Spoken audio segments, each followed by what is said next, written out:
Vamos abrir as Escrituras. Nós vamos ler no livro de Neemias, no capítulo de número 1.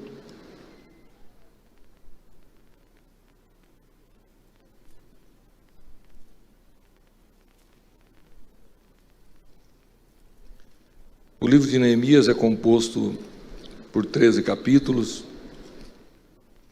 e ele traz a narrativa da restauração dos muros de Jerusalém.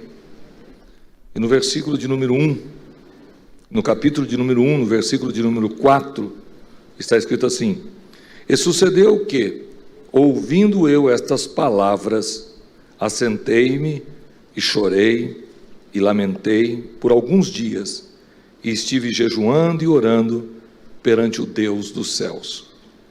Eu quero ler com vocês também o capítulo 13 de Neemias, e nós vamos ler o último versículo, versículo 31, e diz assim o texto: Como também para as ofertas da lenha em tempos determinados e para as primícias, lembra-te de mim, Deus meu, para o bem. Amém. Sente-se, por favor.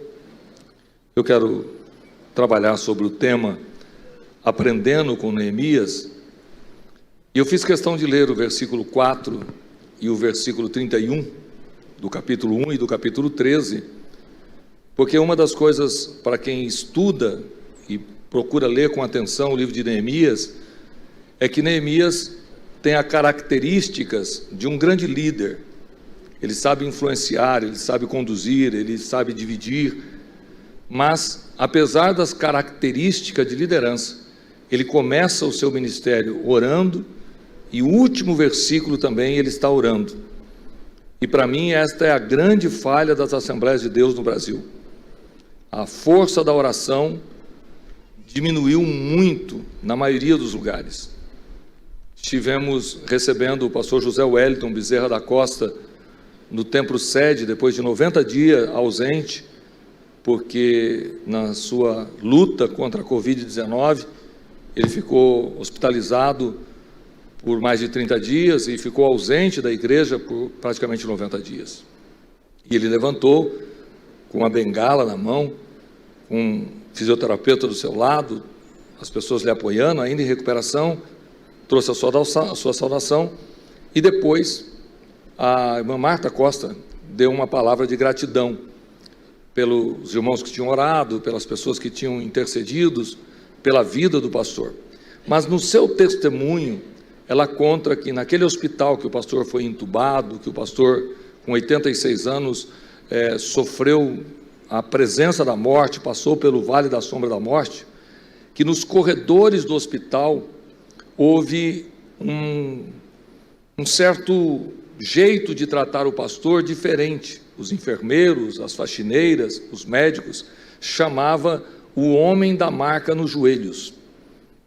Aqueles médicos estavam impressionados com os calos que o pastor José Wellington tem nos seus joelhos, e perguntaram para Marta: que marcas são essas? E aquilo me impactou, porque eu conheço o meu pastor, e o pastor José Wellington é um homem que tem o hábito, há décadas, de levantar às 3 horas da madrugada para orar, por 1 hora, 1h30 de joelhos, todos os dias.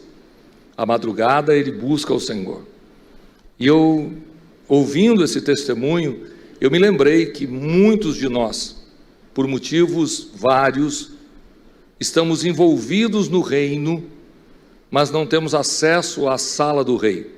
Eu vou repetir: muitos de nós estamos envolvidos no reino, mas não temos acesso à sala do rei.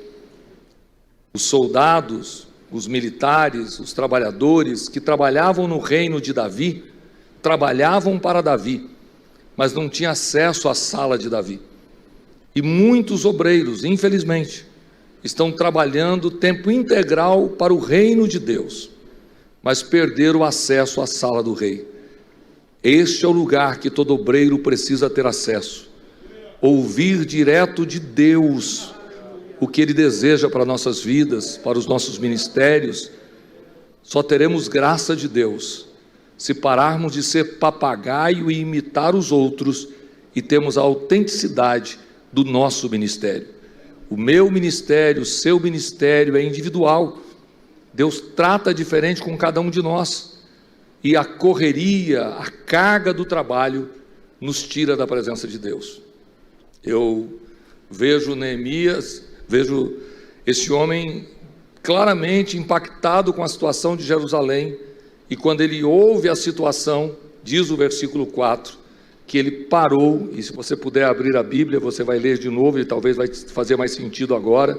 E sucedeu que, ouvindo eu estas palavras, assentei-me, primeira atitude; segunda, chorei; terceira, lamentei por alguns dias, e estive jejuando e orando perante o Deus dos céus. Antes de qualquer ação, eu me quebrantei, eu me emocionei, eu senti o peso, mas eu me separei para jejuar e orar, para buscar a presença do Senhor.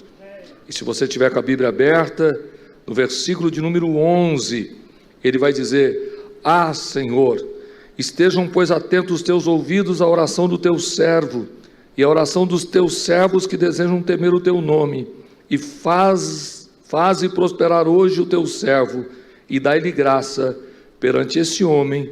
Então, eu era copeiro do rei. Eu ainda não era nada mais do que um copeiro, mas eu entrei na presença de Deus com jejum e oração, e pedi para Ele me dar condições, e me dar graça na presença do homem. A oração dele é muito simples: vai na minha frente, sê comigo, me honre diante deste grande homem. Seu temor, seu jejum, seu lamento é muito mais forte do que a sua capacidade intelectual, é muito mais forte do que a sua influência política, é muito mais fácil do que a sua estrutura como homem. Neemias mostra a dependência da intervenção dos céus. A história mostra que durante muitas décadas tentaram restaurar os muros de Jerusalém, mas não tiveram sucesso. Começaram e pararam, começaram e pararam. Houve muita vontade, muito empenho, o desejo era certo, o objetivo era correto, a ação era necessária, mas faltava a presença de Deus na tarefa. Talvez a sua carga ministerial, talvez o peso que você está sentindo, é porque você perdeu o hábito da oração. Você perdeu o hábito de ouvir Deus falar contigo no particular. Você talvez perdeu o hábito de se separar com Deus. Eu quero te dar um conselho simples e direto. Separe o dia em 4 fases. O dia tem 24 horas. Divida ele por 4 fases de 6 horas. 6 horas da madrugada, da meia-noite às 6. 6 horas da manhã, das 6 ao meio-dia. 6 horas da tarde, do meio-dia às 6 da tarde, e 6 horas da noite, das 6 da tarde à meia-noite. 4 períodos de 6 horas. Se você puder, crie um projeto. Eu chamo esse projeto de 4x1, porque aconteceu na minha vida. Eu fui pregar em Rondônia, num grande evento.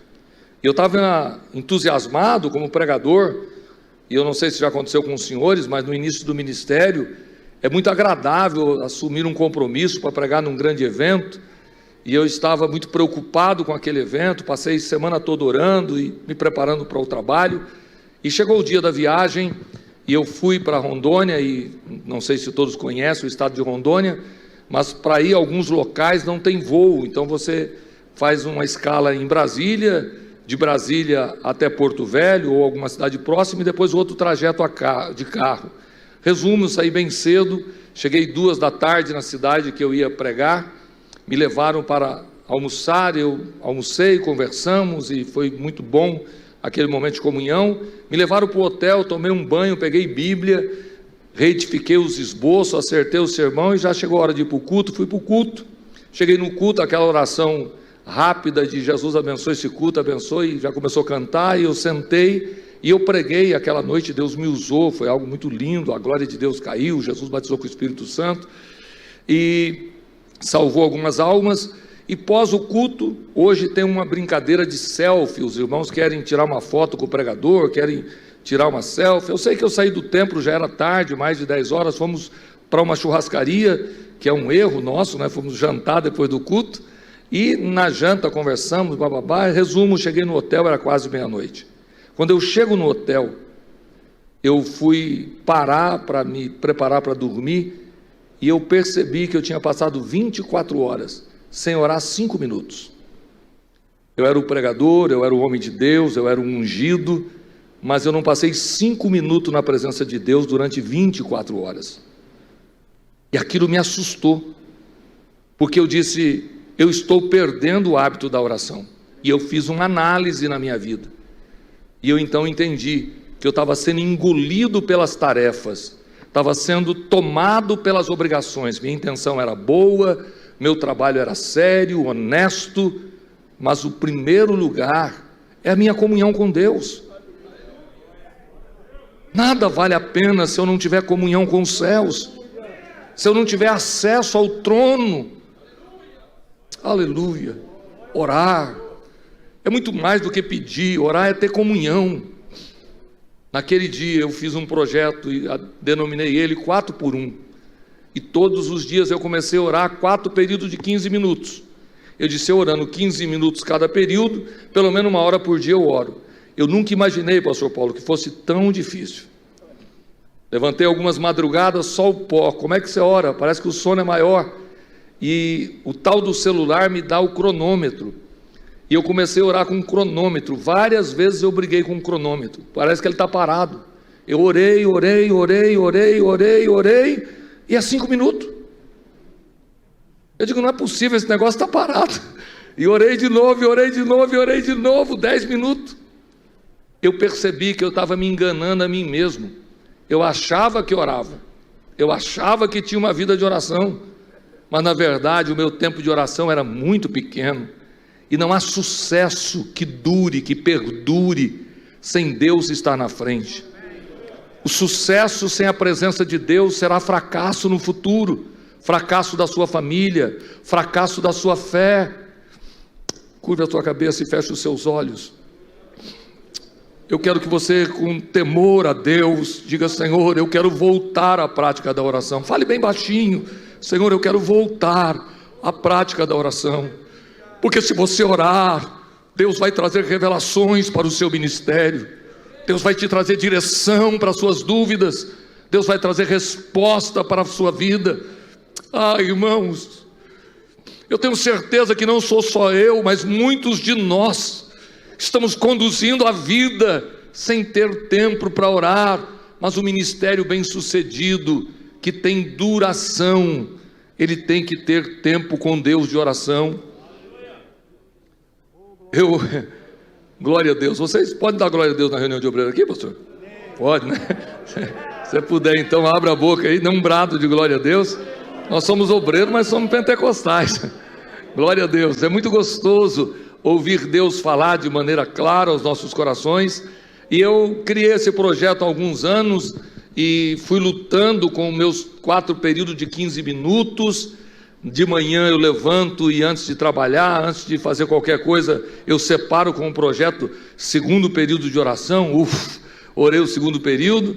E depois à tarde, antes de ir para o culto ou em casa, eu separo mais 15 minutos. E no final da noite ou no culto, eu oro os outros 15 minutos, me dá 1 hora de oração.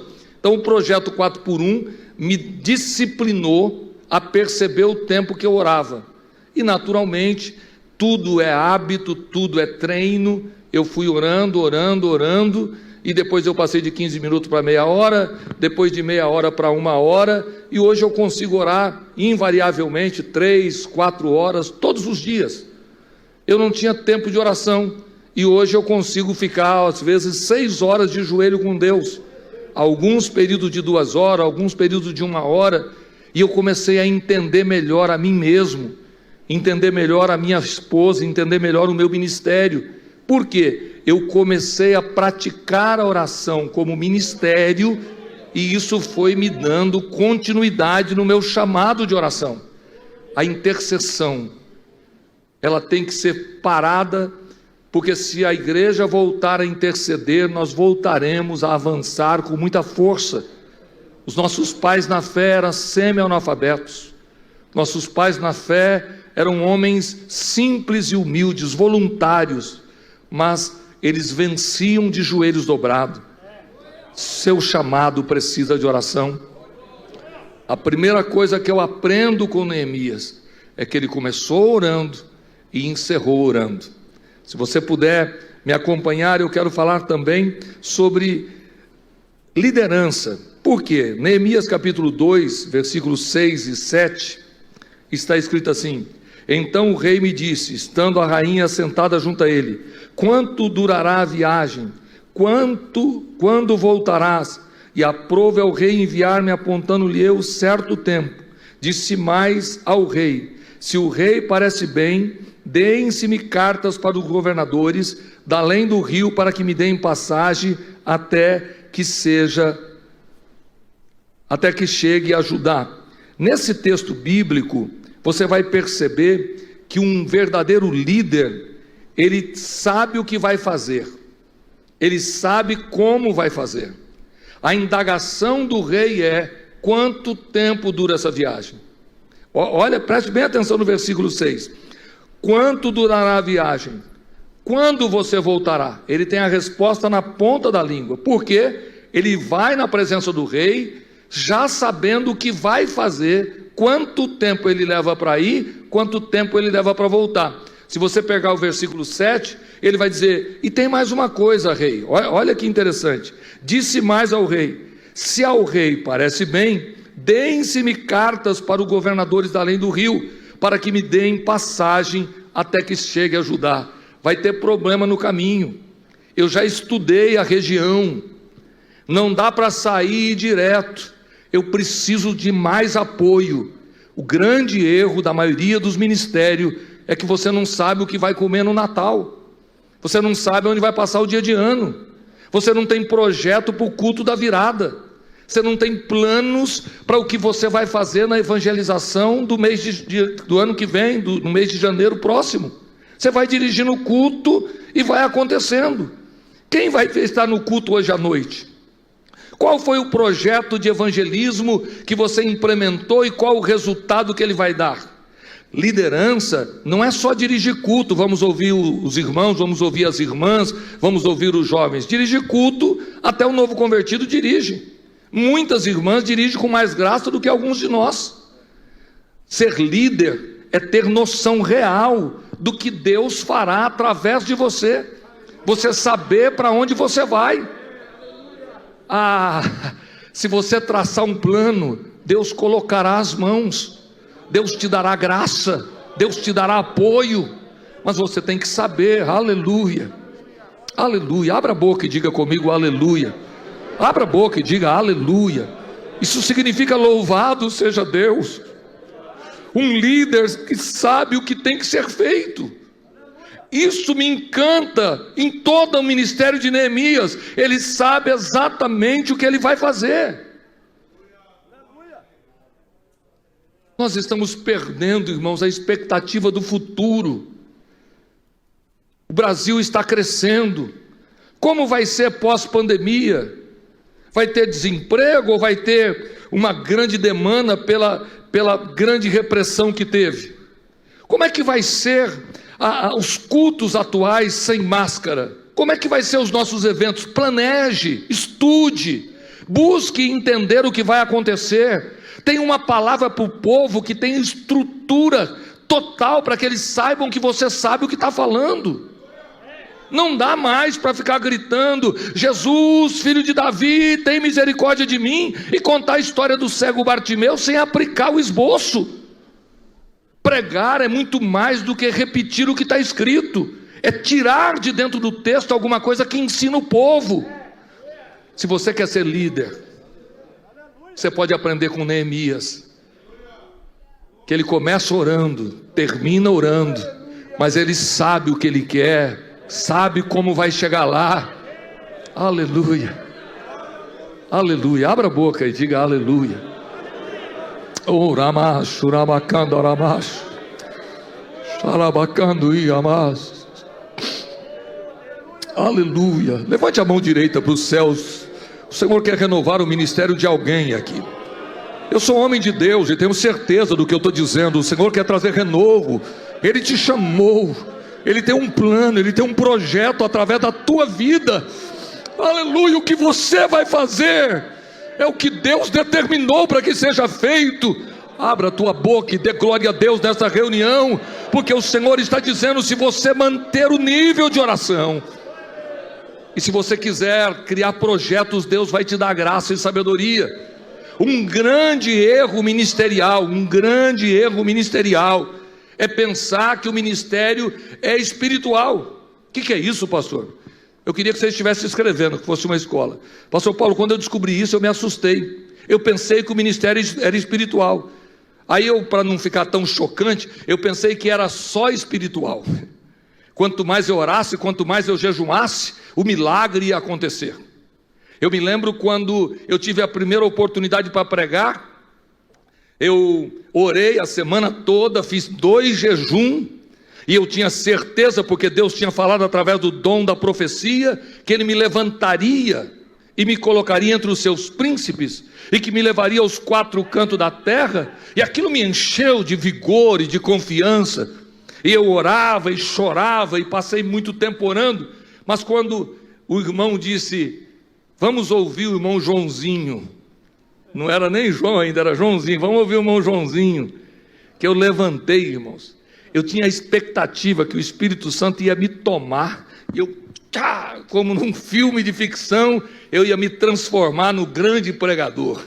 Por quê? Porque eu pensei que era só espiritual. Deus me chamou, Deus quer, e Ele vai me usar. E a minha mão começou a suar frio, o pescoço parece que estava batendo aqui, e eu comecei... Cadê o Espírito? Vem, Espírito! Mas eu não conseguia saudar a igreja. Eu me lembro que eu abri a Bíblia tremendo e cometi o ato falho de vamos ler a parábola de Jesus. Quando eu falei a parábola, caiu uma alegria na mocidade. Porque eu mandei parar a bola, e eles riam, e eu me senti envergonhado de ver eles rindo, porque eu não conseguia falar parábola. Resumo, o meu grande testemunho, a minha grande saudação, a minha grande palavra não durou 5 minutos. Eu desci envergonhado. Cheguei em casa, fui orar. Para mim, Deus tinha falhado comigo. Ele me chamou, Ele prometeu, eu orei, eu busquei a sua presença, mas eu procurei um homem sábio. Olha para alguém que está do seu lado. Conselho ainda ajuda muito. Diga para ele: conselho ainda ajuda muito. Tem gente mais madura do que você, tem gente mais madura do que eu, tem muita gente que pode me ajudar e me orientar. A autossuficiência pode te destruir. Você achar que é o cara, tenha humildade para pedir conselho. Não importa quem você é, Deus sempre tem alguém para nos ajudar. Isso pode fazer a diferença no seu ministério. Se você tem humildade para perguntar. Eu vejo Moisés ouvindo o conselho de Jetro. Jetro não tem comunhão, Jetro não tem história. Moisés fala direto com Deus. Quem é Jetro? Mas o conselho não depende da capacidade de quem está te aconselhando. Muita gente humilde tem mais sabedoria de Deus do que você imagina. Muita gente simples. Aleluia. Levante a mão para o céu, porque quando Deus fala, o seu povo lhe glorifica. Aramash, Xarabacanda, Aramash.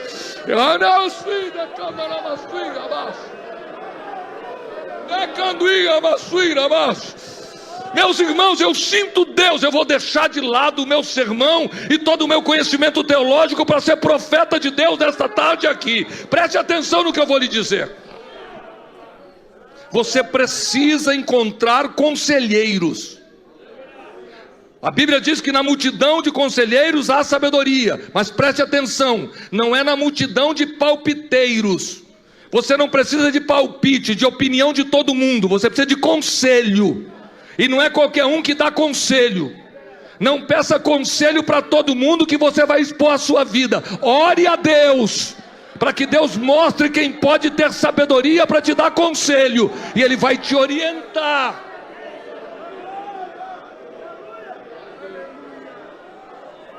Esconde o teu diploma, calce a sandália da humildade, porque pode ter um velhinho lá na congregação que vai dizer: pastor, o senhor está exagerando, pastor. Pode ter uma velhinha lá na congregação que diz: ô meu filho, não é assim não, meu filho. Guarda o seu diploma e tenha humildade, porque Deus está querendo te orientar e você não presta atenção, achando que você sabe tudo. A exaltação já destruiu grandes ministérios. Homens poderosos em Deus se destruíram por levantar o narizinho e achar que é o cara. Não ouve a esposa, não ouve ninguém, ele sabe tudo.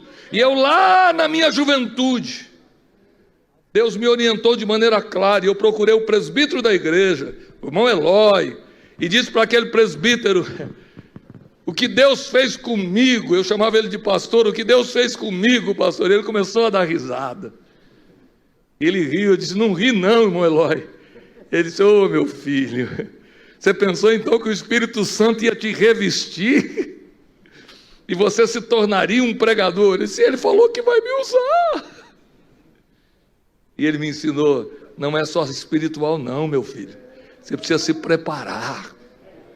Você precisa perder tempo ou ganhar tempo com a leitura. Você tem que estudar. Quanto mais você se preparar, mais graça você vai ter. Olha para o seu irmão e diga para ele: não é só espiritual não. Diga para ele: não é só espiritual não. Não é só unção não. É uma mistura de preparo e unção. Unção e preparo. Não dá para ir também só com o preparo. Cuidado. Não tente fazer uso do seu conhecimento teológico como sendo doutor sem graça. Porque palestrante tem muito por aí, pregador é pouco.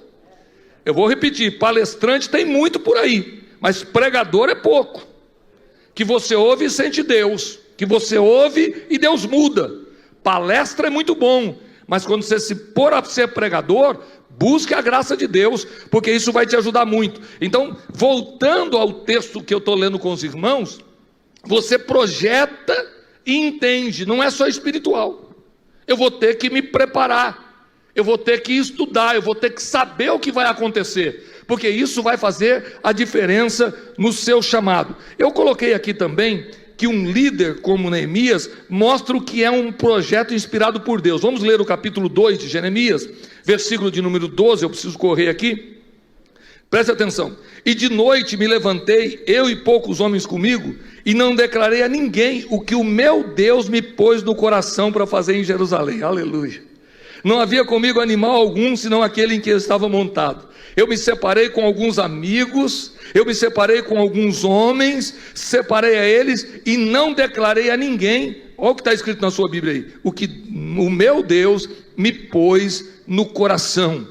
Um verdadeiro líder, ele tem inspiração ou iluminação de Deus. Ele sabe que Deus falou com ele, ele sabe que Deus quer fazer, ele tem certeza. Por quê? Porque ele frequenta a sala do trono, ele fala com o seu Senhor, e o seu Senhor revela a ele. Aleluia. Deus ainda inspira, Deus ainda ilumina, Ele nos traz condições de entender o seu propósito. E aquilo que arde no meu coração, eu busco confirmação, e se Deus confirmar, Deus vai honrar. Muitos de vocês têm que parar de querer fazer projeto totalmente humano. Busque ao Senhor, diga: Deus me orienta, e Deus vai abrir o teu entendimento, vai trazer luz para você liderar. Neemias me ensina que para fazer uma grande obra, precisa ter essa comunhão com Deus. Vamos para frente.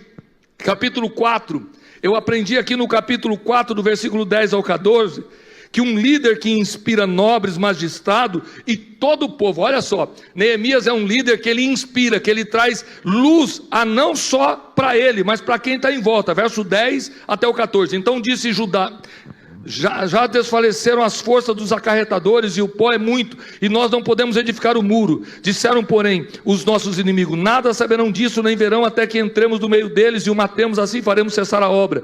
E sucedeu que, vindo os judeus que habitavam entre eles, 10 vezes nos disseram que de todos os lugares tornavam a nós, pelo que pus guarda nos lugares baixos por detrás do muro e nos altos, e pus o povo pelas suas famílias, com as suas espadas, com as suas lanças e com os seus arcos. E olhei e levantei-me e disse aos nobres, aos magistrados e ao resto de todo o povo: não o temai, lembrai-vos do Senhor, grande e terrível, e pelejai pelos vossos irmãos, vossos filhos, vossas mulheres e vossas casas. A luta começou, a batalha começou, mas este líder, ele consegue inspirar todo o povo, nobres, magistrados, todos olham para Neemias e ouvem a voz de comando.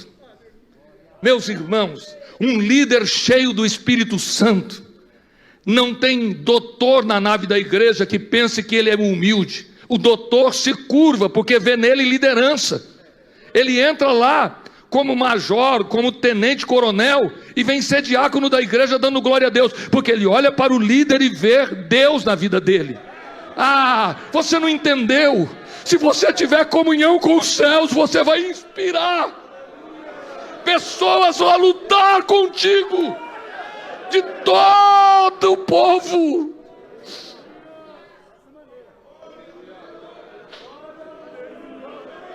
A batalha se levanta, e Neemias reúne o povo, e separa magistrados, separa doutores, separa... Eu vou ler de novo para mim não citar errado. E olhei e levantei e disse aos nobres, aos magistrados e ao resto do povo: não tenha medo, nós vamos vencer essa batalha.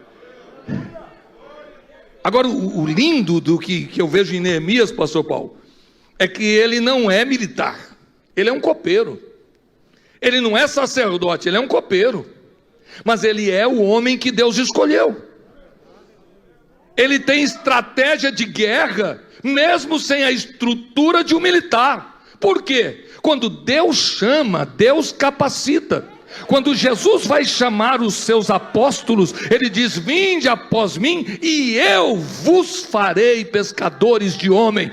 Eu vou fazer. O Espírito Santo de Deus mudará os seus pensamentos.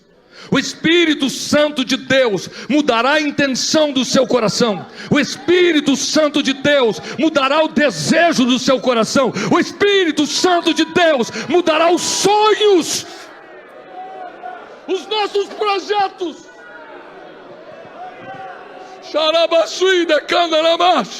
Levante a mão para os céus. Permita que os sonhos de Deus invadam o teu coração. Permita que os sonhos de Deus encham a tua alma.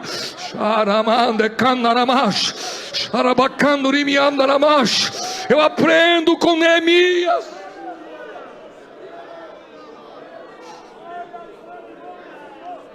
Que quando Deus quer usar,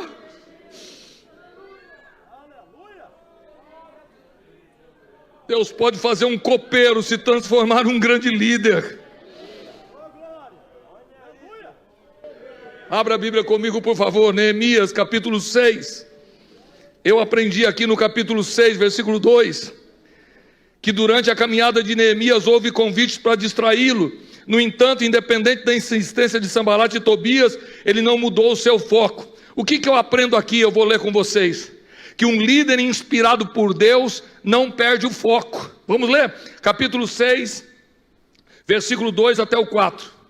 Sanbalate e Gesem enviaram a dizer: vem, congregamos-nos juntamente nas aldeias, no vale de Ono, porém tentavam fazer-me mal. E enviei-lhe mensageiro a dizer: estou fazendo uma grande obra, de modo que não poderei descer, porque cessaria essa obra enquanto eu a deixasse e fosse ter convosco. E da mesma maneira enviaram a mim 4 vezes, e da mesma maneira lhe respondi: eu não posso sair daqui, porque eu estou fazendo uma grande obra. Eu tenho um projeto de Deus no meu coração.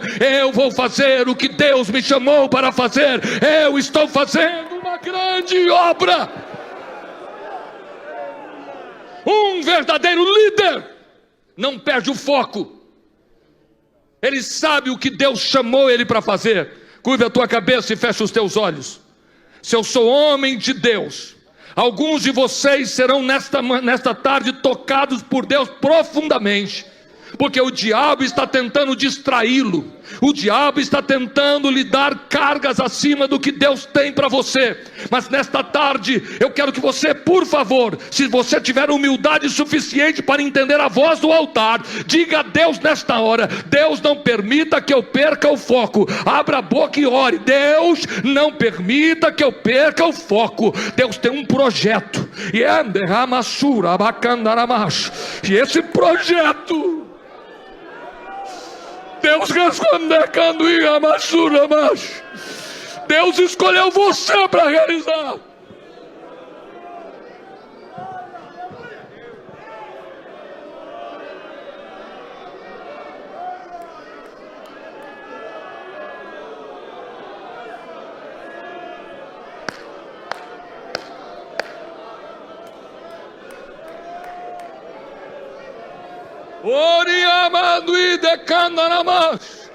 Eu estou fazendo uma grande obra, e eu não posso parar.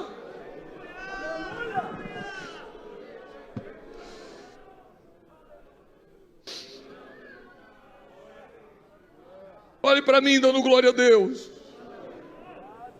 Eu quase destruí o meu chamado, com a vontade de ser empresário, de ser executivo, de ter uma estrutura econômica melhor.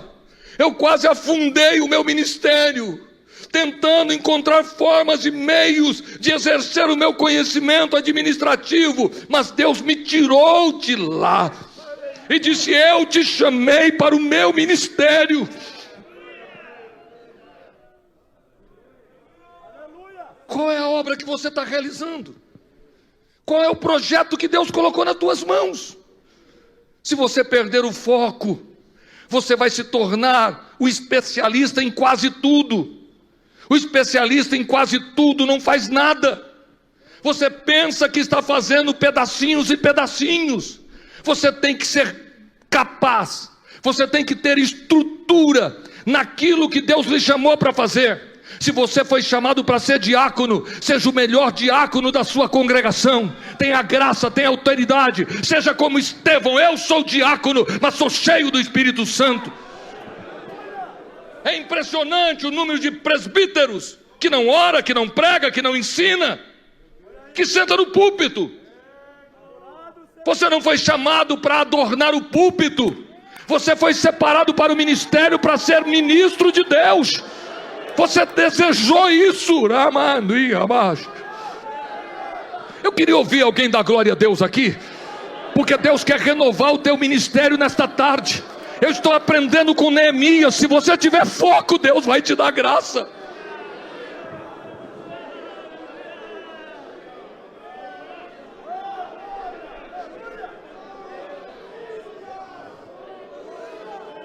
Aleluia.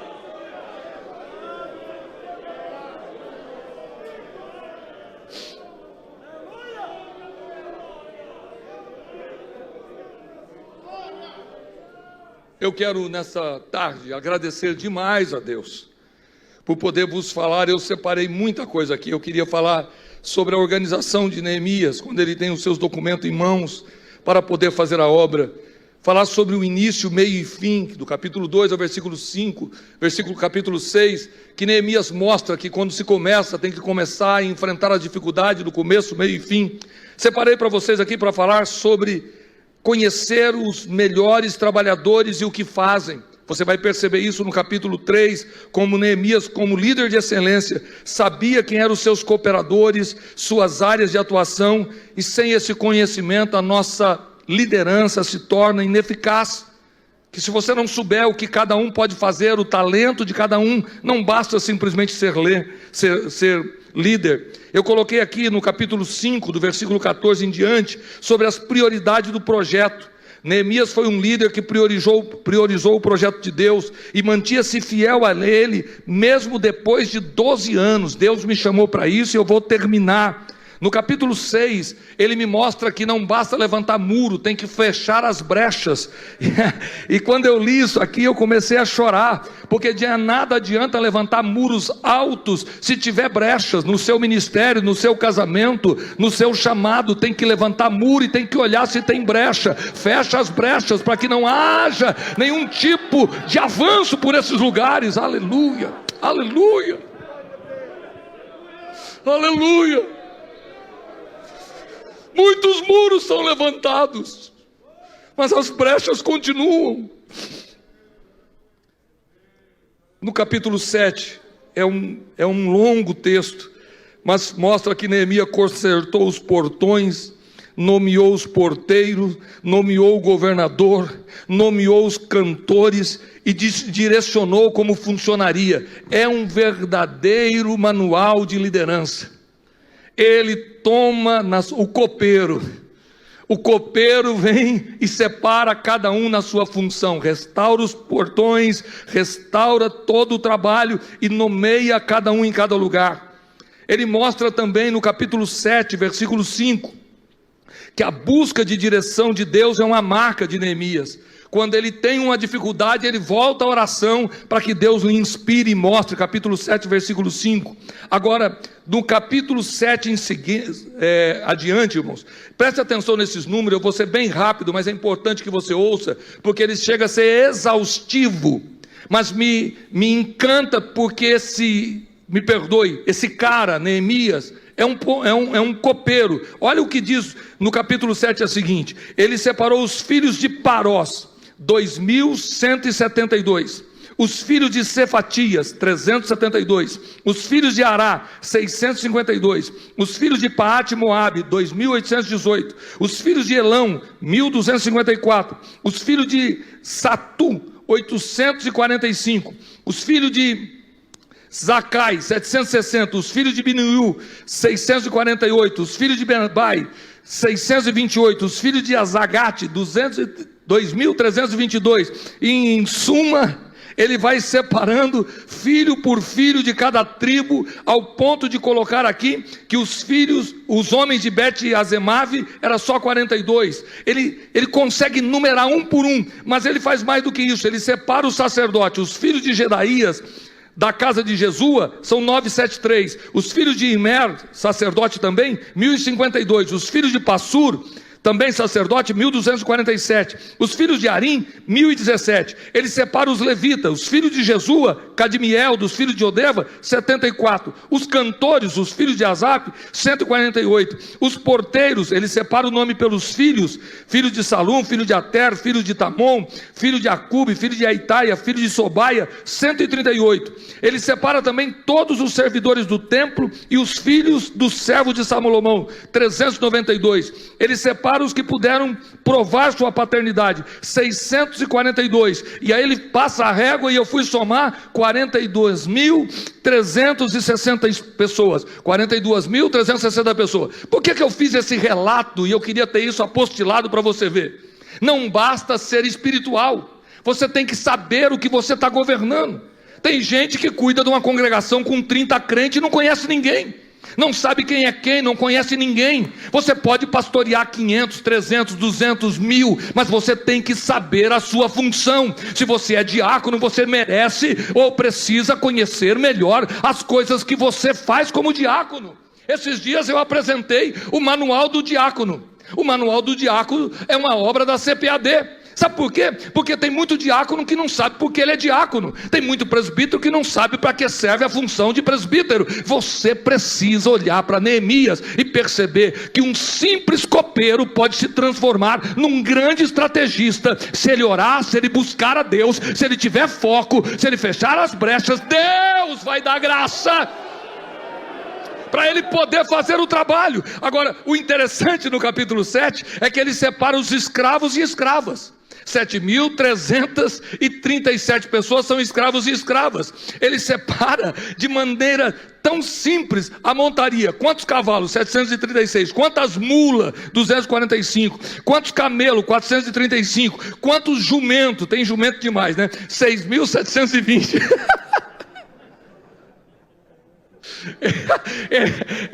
Ele não mistura cavalo e mula e jumento, ele separa. Mas como é que conta isso? Sabe qual é o problema da liderança pentecostal? É que quer ir tudo num manto. Tô sentindo. Sabe o que acontece? Você viu o que tocou aqui? Não sei se você ouviu aí. É o meu cronômetro. Porque eu aprendi a pregar com um cronômetro. A hora de parar, a hora de parar.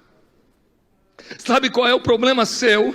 É que você está pensando que o ministério é só espiritual, mas o ministério é espiritual e é preparo também. E eu termino aqui mostrando de maneira clara que a oração e lágrimas e jejum em favor de Jerusalém, no capítulo 1, a oração quando o desprezo chega, que isso para mim é o mais forte, e eu vou terminar com isso porque é muita coisa que eu tenho aqui. A oração do capítulo 4, do versículo 4, no momento que seu trabalho estava sendo desprezado por Sambalate, por Tobias, considerado esses homens poderosos e que, segundo a história, eram governadores de territórios próximos, sua atitude, mais uma vez, foi a oração. Eu quero que você repita comigo bem baixinho. Na hora do desprezo, na hora da incompreensão, na hora da minha incapacidade, é a oração que me dará forças para continuar. Se você não entender,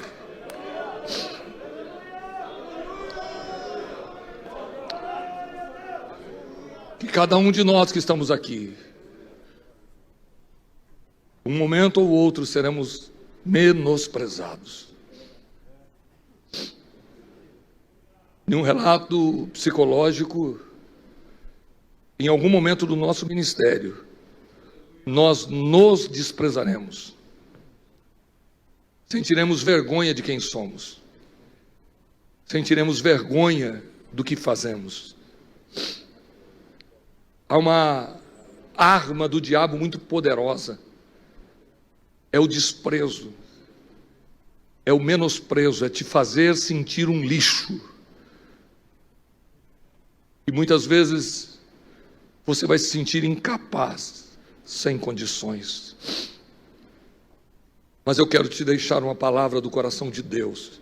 Na oração, você pode curvar-se diante de Deus e colocar todas as suas debilidades e fraquezas aos pés da cruz. E o Senhor te confortará e te dará forças para lutar contra Sambalate e Tobias. Feche os olhos por um momento. Orabas, Rebicanda, Arabas, Xarabasura, Bacana, Arabas, Origamas, Urabas, Orabacana, Arabas. O Espírito de Deus te trouxe nessa tarde para renovar as suas forças, para renovar o seu ânimo. Levante a tua cabeça, entre no trono da graça. Saia daqui glorificando a Deus e dizendo: Deus vai me dar sabedoria. Aleluia. Não importa de onde você veio, importa onde Deus vai te levar. Não importa de onde Ele te tirou, importa onde Ele vai te colocar. Masura, bacana, namash, arabacano e amash. Não é o seu sobrenome, não é o cargo, é aquilo que Deus planejou para o seu ministério que vai acontecer. Glorifica o teu Deus, abra a tua boca e adore o teu Deus, que Ele vai te dar graça. E eu encerro as minhas palavras.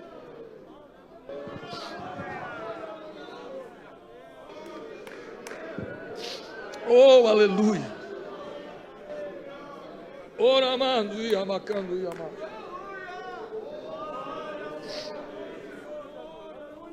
Segure um momento, por favor, olhe para mim. Olhe para mim. Eu tenho convicção do que eu vou lhes colocar. Jonas estava no fundo do navio dormindo. Jonas decide não obedecer. É uma decisão clara. É uma decisão intelectual. Eu não vou. Deus me mandou para lá, eu vou para cá. A minha pergunta que sempre me chamou a atenção: Quantos homens havia em Israel mais temente, mais obediente do que Jonas? Quantos homens? Possivelmente mais capaz do que Jonas. Mas Deus vai mexer com o mar, vai chacoalhar o mar, vai mexer com a natureza, porque tem um infeliz dormindo lá no fundo do barco. Porque aquele homem, Deus tem um plano através dele e por ele.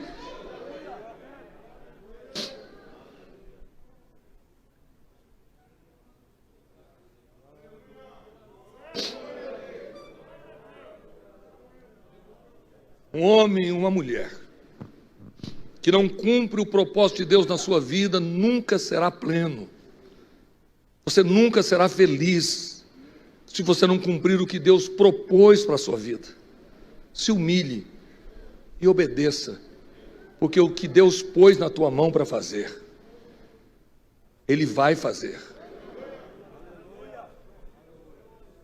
Se você crê em visão, em revelação, há muitos anos atrás, quando eu pensei que estava sendo usado por Deus, ainda solteiro, o irmão me disse que teve uma visão comigo e eu já comecei a dar glória a Deus.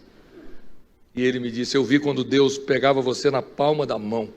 E quando ele me disse isso, eu glorifiquei. Ele disse: uma mão muito grande te toma como se fosse um pequeno e te levanta. E eu comecei a glorificar a Deus. E ele disse para mim: você conhece aquelas máquinas de moer cana? Se conheço. Ele disse: então eu vi Deus te colocando dentro de uma máquina daquela e foi te moendo assim. Eu parei de glorificar. E ele disse: Deus te tirou do outro lado, dobrou e colocou de volta.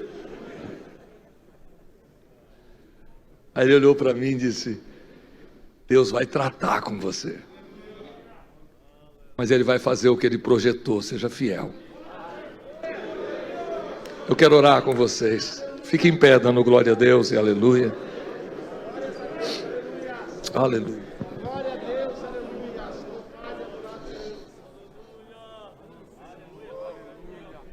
Aleluia.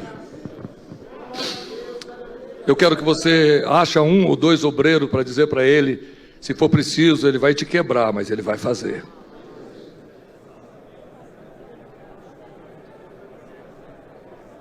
Se for preciso, ele vai te quebrar, ele vai te moer, mas ele vai fazer.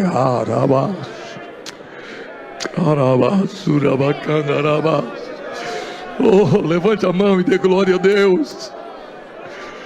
Oh Deus que estás na glória, eu quero te glorificar por poder estar aqui compartilhando esta palavra com os teus filhos. Eu quero te louvar, ó Deus, pela tua maneira de agir e de fazer. Complete a tua obra na vida de cada homem, de cada mulher que está nesta reunião. Que tu possas dar sabedoria, dar graça, dar forças, para que eles possam cumprir o ministério, o chamado que cada um tem, Senhor. Eu rogo as tuas bênçãos, no nome de Jesus. Amém, amém.